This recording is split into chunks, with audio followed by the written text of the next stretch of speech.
አይነት ምንም ችግር በፈጣሪ ተስፋ ቁረጡ። ሁልጊዜም ተስፋ ይኖራችሁ። ይቺ በምስሉ ላይ የምትመለከቷት እህታችን ከአመታት በፊት አረብ ሀገራት ተሰዳ በጣም መጥፎ አሰሪ ገጥሟት በጣም እያለቀሰች እያነባች ምን አለ ከሀገሬ ባልወጣው እያለች ስትመረር የነበረች እህታችን ነበረች። አሁን ግን እዩት፣ በዚህ መልኩ ቤት ቀይራ የተሻሉ ሰዎች አግኝታ፣ ምክንያቱም የመጀመሪያዎቹ ሰዎች በጣም ፈትነዋት ነበረ። የአሁኖቹ ሰዎች ደግሞ ያንን ፈተናዋን አልፋ እነዚህ ሰዎች ደግሞ ከእናትም ከአባትም በላይ ሁነው በሞገስ አክብረው የያዟት እህታችን። ሰላም ሰላም፣ ውድ ቤተሰቦቻችን ሁላችሁንም ሰላም ሰላም ብያለሁ። ሁላችሁም በያላችሁበት ሰላማችሁ ይብዛ እያልኩኝ ዛሬ ደግሞ ይዤላችሁ የመጣሁት አንድ የስደተኛ እህታችን ነው። እህታችን ወደ ሳውዲ አረቢያ ከተሰደደች 10 ዓመቷ ነው። 10 ዓመት በሳውዲ አረቢያ ኖራለች ማለት ነው። እናም 4 ዓመት ያህል የሰራችው በአንድ ቤት ነበረ። ያ 4 ዓመት የሰራችበት ቤት በጣም መጥፎ ሰዎች ነበሩ። ስራ በጣም ይበዛ ነበርና ነገሮችን በትዕግስት እያለቀሰች እያነባች በፈጣሪዋ ተስፋ ሳትቆርጥ ማንኛቸውም ቢሆን ምንም አይነት ችግር ቢደርስባችሁ በፈጣሪያችሁ ተስፋ አትቆርጡ። ዛሬ ያልወጣች ፀሐይ የዛሬዋ ዳመና ነገ ፀሐይ ልትወጣ ትችላለች። ነገ ባትወጣ ቀጣይ ቀን መውጣቱ አይቀርም። ስለዚህ ምንም አይነት ነገር ምንም አይነት ችግር ቢገጥማችሁ በፈጣሪያችሁ ተስፋ መቁረጥ የለባችሁ። ተስፋ በምንም ነገር ውስጥ ሆናችሁ ተስፋ ይኖራችሁ። ተስፋ ካላችሁ መቼም ቢሆን አትወርቁም፣ ትጠነክራላችሁ እንጂ ማለት ነው። ተስፋ ከሌላችሁ ግን አንድ ዛፍ ተክላችሁት ያንን ዛፍ በተከታታይ ታልኮተኮታችሁት ወይም ውሃ ካላጠጣችሁት ምናምን ያ ዛፍ ተስፋ ይኖረዋል? አይኖረውም። መጀመሪያ ላይ እኮ ይደርቃል፣ ቅጠሉ ይረግፋል። ከዛም በኋላ ነው ዓለም ልሞ እንደገና የሚያምርበት ማለት ነው። ስለዚህ እኛም በአረብ ሀገር የምንኖር እህቶች እንደዛ ዛፍ ነን። መጀመሪያ ላይ እንረግፋለን፣ እናለቅሳለን፣ እንጠማለን፣ እንናፍቃለን፣ ብዙ ፈተናዎች እናሳልፋለን። ነገር ግን እነዛ ፈተናዎች ካለፉ በኋላ ደግሞ ቀጣዋ ቀን በጣም ጣፋጭና ደስ የምትሆነው እና ስለዚህ ውድ ቤተሰቦች ምን ልላችሁ ፈልጌ ነው፣ ይቺ እህታችን ለ4 ዓመት ያህል በጣም መጥፎ ሰዎች ነበሩ። ስራ ይበዛባታል፣ ሰዎቹ አይመቿትም። ደሞዝ ሁልጊዜ በወር ጠይቃ ነው እንጂ ሳትጠይቅ አይሰጧትም። እና ይችን 4 ዓመት እያነባች ነው ያሳለፈቻት። በቃ ምን አለ ከሀገሬ ባልወጣ፣ ምን ከሀገሬ የባሰ ችግር እኮ ነው የገጠመኝ፣ ሀገሬ ቤተሰቦች ጋር ይሻለኛል እስከ ማለት ድረስ ያለቀሰች እህታችን ነበረች። 2 ዓመት ጨርሳ ለውጣ ስትላቸው አልፈቀዱላትም። 4 ዓመት ጨርሳ በስንት ልመና ቢሮ ሆዳ ትቀይራለች፣ ሌላ ቤት ማለት ነው። ሌላ ቤት ስትቀይር ግን እዛ ቤት ያነባችው እንባ እዚህ ቤት በደስታ ነው የተቀበሏት። ምክንያቱም ሰውን ግፉትኝ ያ ሰው ይክፋችሁ እንጂ አትገፉ የሚባል ተረት አለ ማለት ነው። ስለዚህ በማንኛውም ጊዜ በማንኛውም ሰዓት ቢሆን እናንተ ተገፉ እንጂ ሰውን አትክፉ፣ መቼም ቢሆን ማለት ነው።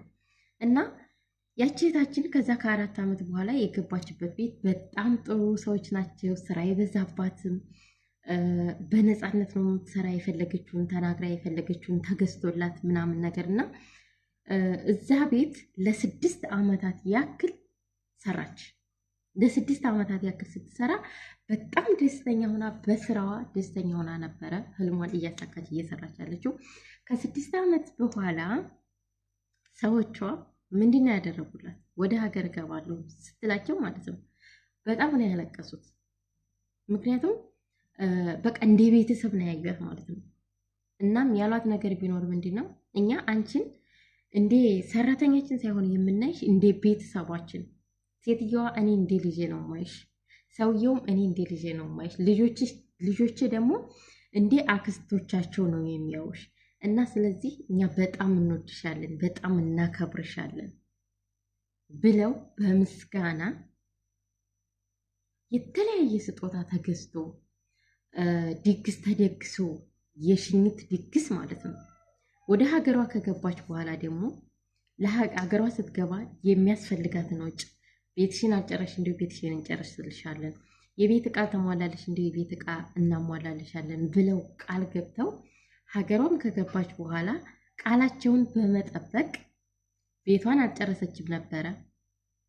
አንድ ቤት ሰርታ ሁለተኛ ቤት ጀምራ አልጨረሰችም እና ያንን ያልጨረሰችውን ቤት አስጨርሰው ህልሟን እንድትኖር የፈለገችውን ስራ ከፍታ እንድትኖር ተስፋ ሆነው አሁን ድረስ እየተደዋወሉ አይዞሽ በርቺ፣ አንቺ እኮ የኛ እህታችን ነሽ፣ መምህራችን ነሽ ልጆቹ ማለት ነው እያሉ አሁን ድረስ በደስታ ታዋራቸዋለች ማለት ነው። እና አንዳንድ ጊዜ ወደ አረብ ሀገር ስንመጣ እውነት ለመናገር ብዙዎቹ የሚያጋጥመን መጥፎ ሰዎች ናቸው። ከስንት አንድ ደግሞ ጥሩ ሰዎች ይኖራሉ። እነዛ ጥሩ ሰዎች ስናገኝ ደግሞ እኛም ጥሩ መሆን አለብን። በስራችን ታማኝ ስንሆን፣ ታታሪ ስንሆን፣ ታዛዥ ስንሆን፣ ራሳችንን ስናከብር እነዛ ሰዎች ያከብሩናል። ስናከብራቸው ያከብሩናል፣ ስናዋርዳቸው ያዋርዱናል። ይህ እኮ ያለ ነገር ነው በሀገራችን በኢትዮጵያ ማለት ነው። ስለዚህ ውድ ቤተሰቦቻችን ሁላችሁም ብትሆኑ አረብ ሀገር ያላችሁ እህቶች ተስፋ አትቁረጡ። አንድ ቤት ገብታችሁ፣ ሁለት ቤት ገብታችሁ፣ ሶስት ቤት ገብታችሁ መጥፎ ሲሆኑባችሁ ተስፋ አትቁረጡ። ህልማችሁን ወደኋላ አትጎትቱ። በቃ በተስፋ እኔ ተስፋ አለኝ፣ በቃ መስራት አለብኝ፣ ጠንክሬ ህልሜን ማሳካት አለብኝ ብላችሁ ህልማችሁን ማሳካትና ነገ የተሻለ ቀን እንዳለ ማሰብ አለባችሁ። የእውነቴን ነው የምላችሁ። ብዙዎቻችሁ በስቃይ ውስጥ ነው ያላችሁት፣ ከኔ ጀምሮ ማለት ነው።